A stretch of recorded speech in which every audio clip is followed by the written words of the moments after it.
नमस्कार। श्रीमद् वाल्मीकि रामायण अखंड पाठ में हम आप पहुँचे हैं किष्किंधा कांड से 20वें सर्ग पर, विंशः सर्ग। और आज इस सर्ग में हम देखेंगे अपने मरणासन्न पति के समीप उनकी पत्नी तारा का विलाप। तो चलिए प्रारंभ करते हैं आज का पाठ।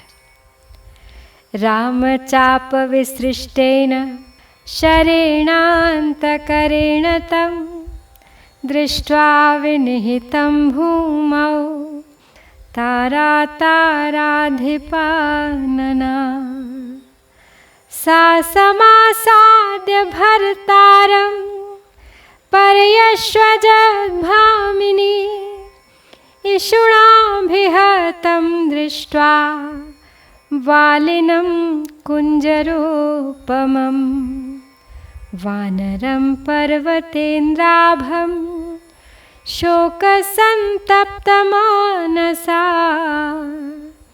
तारातरुमिवोन्मूलं पर्यदेवयतातुरा रणे दारुणविक्रान्त प्रवीरा प्लवतां वर किमिदानीं पुरो भागामद्य त्वं नाभिभाषसे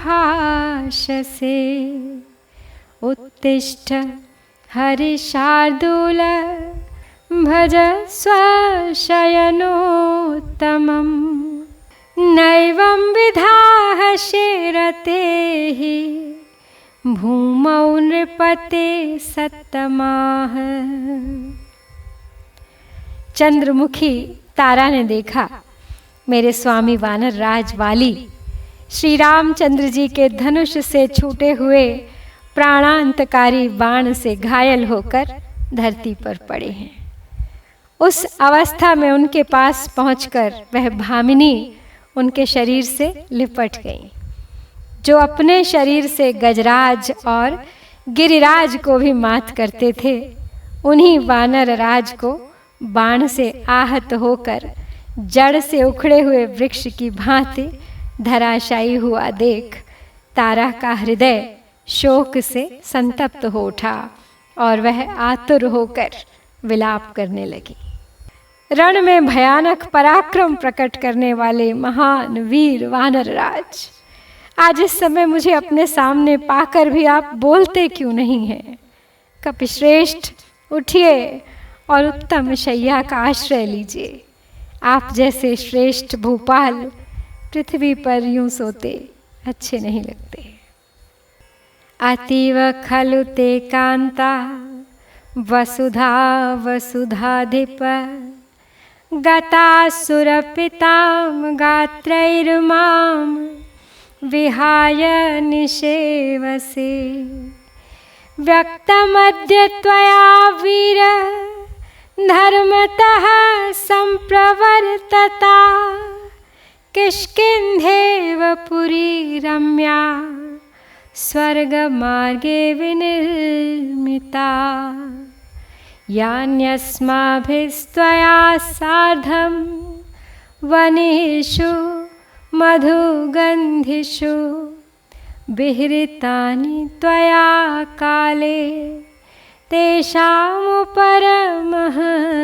कृतः निरानन्दा निराशाहं निमग्ना शोकसागरे त्वयि पञ्चत्वं मापन्ने महायूथपयूथपे हृदयं सुस्थितं मह्यं दृष्ट्वा निपतितं भुवि यन्न शोकाभिसन्तप्तं स्फुटते अद्य सहस्रधा। तारा विलाप करती हुई आगे कहती हैं, हे पृथ्वीनाथ, निश्चय ही यह पृथ्वी आपको अत्यंत प्यारी है, तभी तो निष्प्राण होने पर भी आप आज मुझे छोड़कर अपने अंगों से इस वसुधा का ही आलिंगन किए सो रहे हैं। हे वीरवर, आपने धर्मयुक्त युद्ध करके स्वर्ग के मार्ग में भी अवश्य ही किष्किंधा की भांति कोई रमणीय पुरी बना ली है। यह बात आज स्पष्ट हो गई है। अन्यथा आप किष्किंधा को छोड़कर यहाँ भला क्यों सोते? आपके साथ मधुर सुगंध युक्त वनों में हमने जो विहार किए हैं, उन सब को इस समय आपने सदा के लिए समाप्त कर दिया। हे नाथ, आप बड़े बड़े यूथपतियों के भी स्वामी थे। आज आपके मारे जाने से मेरा सारा आनंद लुट गया है। मैं सब प्रकार से निराश होकर शोक के समुद्र में डूब गई हूँ। निश्चय ही मेरा हृदय बड़ा कठोर है, जो आज आपको पृथ्वी पर पड़ा देखकर भी शोक से संतप्त हो फटा नहीं जाता, इसके हजारों टुकड़े नहीं हो जाते। सुग्रीव भार्या हृता स च विवासितः यत्तस्य त्वया व्युष्टिः प्राप्ते यम प्लवगाधिप निःश्रेयस्य परामोहात् त्वया चाहं विगर्हिता यैषा ब्रुवं हितं वाक्यं वानरेन्द्र हितैषिणी रूपयौवन दृप्तानां दक्षिणानां च मानद नूनमप्सरसामार्यचित्तानि प्रमथिष्यसि कालो निःसंशयो नूनं जीवितान्तकरस्तव बलाद्येनावपन्नोऽसि सुग्रीवस्यावशो वशम् अस्थाने वालिनं हत्वा युध्यमानं परेण च नासन्तप्यते काकुत्स्थः कृत्वा कर्म सुगर्हितम्। तारा का दुख असह्य हो गया है। कहती हैं, हे वानर राज, आपने जो सुग्रीव की स्त्री छीन ली और उन्हें घर से बाहर निकाल दिया, उसी का यह फल आपको प्राप्त हुआ है। हे वानरेंद्र, मैं तो आपका हित चाहती थी और आपके कल्याण साधन में ही लगी रहती थी, तो भी मैंने आपसे जो हितकर बात कही थी उसे मोहवश आपने नहीं माना और उल्टे मेरी ही निंदा की।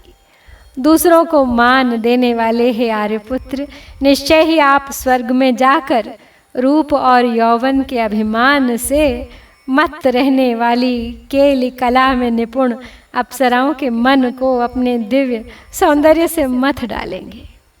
निश्चय ही आज आपके जीवन का अंत कर देने वाला संशय रहित काल यहाँ आ पहुँचा था, जिसने किसी के भी वश में न आने वाले आपको बलपूर्वक सुग्रीव के वश में डाल दिया।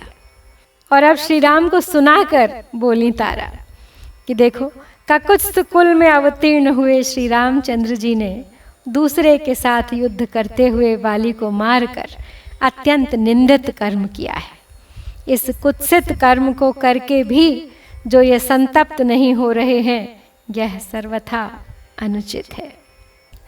वैधव्यम शोक संतापम कृपणा सती अदुःखोपचिता पूर्वम वर्तयिष्याम्यनाथव ललितश्चाङ्गदो वीरः सुकुमारः सुखोचितः वत्स्यते कामवस्थां मे पितृव्ये क्रोधमूर्छिते कुरुष्व पितरं पुत्र सुदृष्टं धर्मवत्सलं दुर्लभं दर्शनं तस्य तव वत्स भविष्यति समश्वासय पुत्रं त्वं संदेशं संदिशस्व मे मूर्ध्नि चैनं समाघ्राय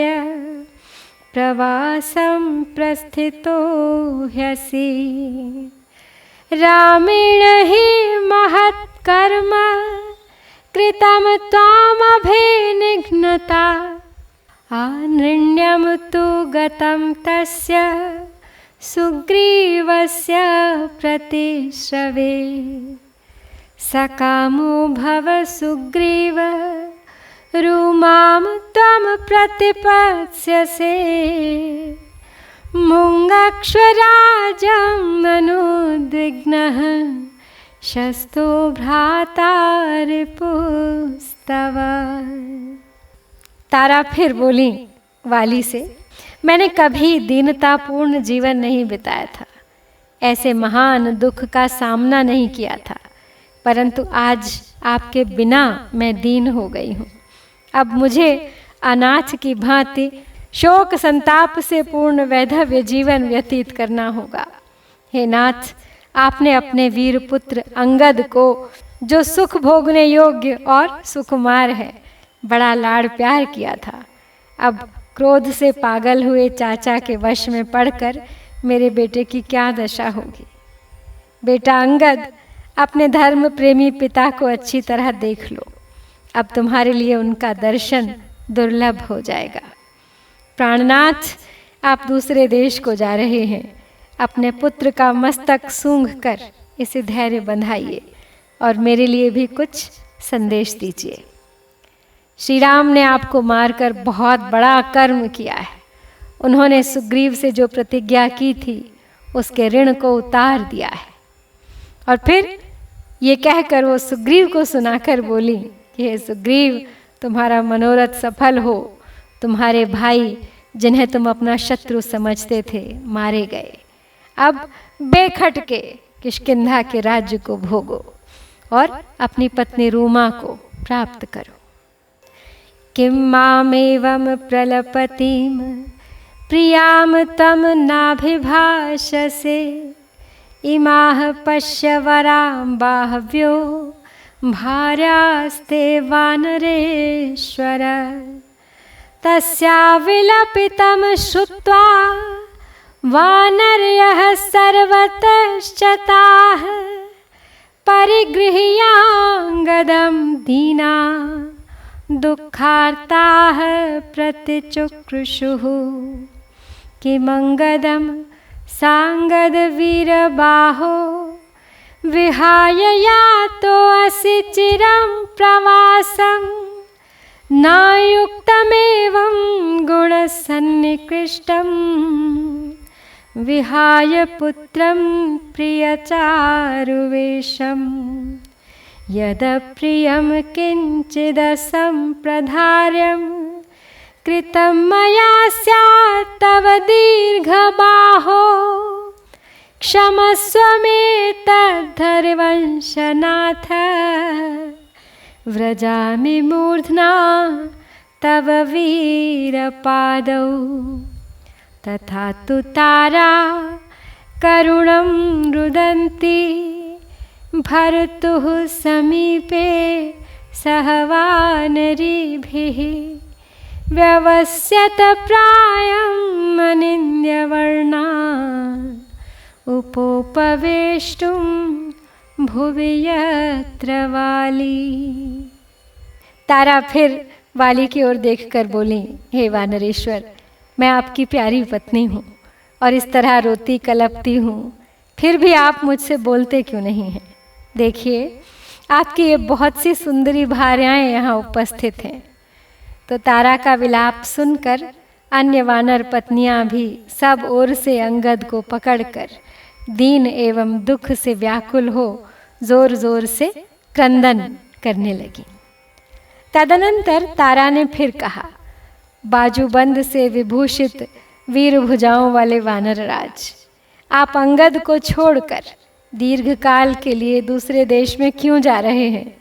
जो गुणों में आपके सर्वथा निकट है, जो आपके समान ही गुणवान है तथा जिसका प्रिय एवं मनोहर वेश है, ऐसे प्रिय पुत्र को त्याग कर इस प्रकार चला जाना आपके लिए कदापि उचित नहीं है। हे महाबाहो, यदि नासमझी के कारण मैंने आपका कोई अपराध किया हो तो आप उसे क्षमा कर दें। वानर वंश के स्वामी हे वीर आर्यपुत्र, मैं आपके चरणों में मस्तक रखकर यह प्रार्थना करती हूँ तो इस प्रकार अन्य वानर पत्नियों के साथ पति के समीप करुण विलाप करती हुई अनिंद्य सुंदरी तारा ने जहाँ वाली पृथ्वी पर पड़ा था वहीं उसके समीप बैठकर आमरण अनशन करने का निश्चय कर लिया। इस प्रकार श्री वाल्मीकि निर्मित आर्ष रामायण आदि काव्य के किष्किंधा कांड में ये 20वां सर्ग यहाँ पर पूर्ण होता है। इत्यार्षे श्रीमद् रामायणे वाल्मीकिये आदि काव्ये किष्किंधा कांडे विंशः सर्गः। ओम श्री सीतारामचंद्राभ्यां नमः।